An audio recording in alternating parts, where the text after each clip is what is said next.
आश्चर्यवत् पश्यति कश्चिदेन माश्चर्यवद् वत्ति तथैव चान्यः। आश्चर्यवत् चैन्मन्यः शृणोति श्रुत्वाप्येन वेद न चैव कश्चित्। 29।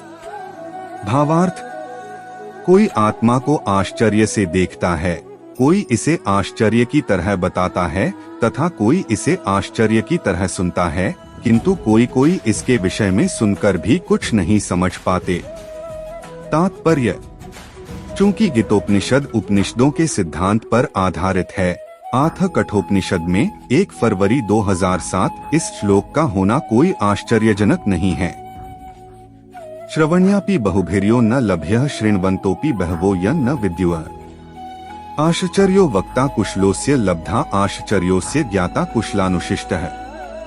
विशाल पशु, विशाल वटवृक्ष तथा 1 इंच स्थान में लाखों करोड़ों की संख्या में उपस्थित सूक्ष्म कीटाणुओं के भीतर अणुआत्मा की उपस्थिति निश्चित रूप से आश्चर्यजनक है।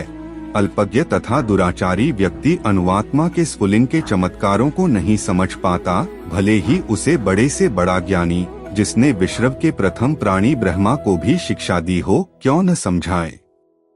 वस्तुओं के स्थूल भौतिक बोध के कारण इस युग के अधिकांश व्यक्ति इसकी कल्पना नहीं कर सकते कि इतना सूक्ष्म कण किस प्रकार इतना विराट तथा लघु बन सकता है।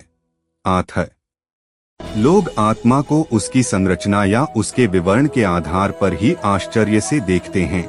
इंद्रिय तृप्ति की बातों में फंसकर लोग भौतिक शक्ति, माया से इस तरह मोहित होते हैं कि उनके पास आत्मज्ञान को समझने का अवसर ही नहीं रहता। यद्यपि यह तथ्य है कि आत्मज्ञान के बिना सारे कार्यों का दुष्परिणाम जीवन संघर्ष में पराजय के रूप में होता है। संभवतः उन्हें इसका कोई अनुमान नहीं होता कि मनुष्य को आत्मा के विषय में चिंतन करना चाहिए और दुखों का हल खोज निकालना चाहिए। ऐसे थोड़े से लोग जो आत्मा के विषय में सुनने के इच्छुक हैं, अच्छी संगति पाकर भाषण सुनते हैं, किंतु कभी कभी अज्ञानवश वे परमात्मा तथा अणुआत्मा को एक समझ बैठते हैं। ऐसा व्यक्ति खोज पाना कठिन है जो परमात्मा, अणुआत्मा, उनके पृथक पृथक कार्यों तथा संबंधों एवं अन्य विस्तारों को सही ढंग से समझ सके। इससे अधिक कठिन है ऐसा व्यक्ति खोज पाना जिसने आत्मा के ज्ञान से पूरा लाभ उठाया हो और जो सभी पक्षों से आत्मा की स्थिति का सही निर्धारण कर सके।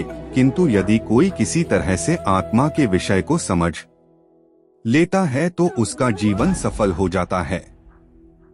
इस आत्मज्ञान को समझने का सरलतम उपाय यह है कि अन्य मतों से विचलित हुए बिना परम प्रमाण भगवान कृष्ण द्वारा कथित भगवद गीता के उपदेशों को ग्रहण कर लिया जाए। किंतु इसके लिए भी इस जन्म में या पिछले जन्मों में प्रचुर तपस्या की आवश्यकता होती है, तभी कृष्ण को श्री भगवान के रूप में स्वीकार किया जा सकता है।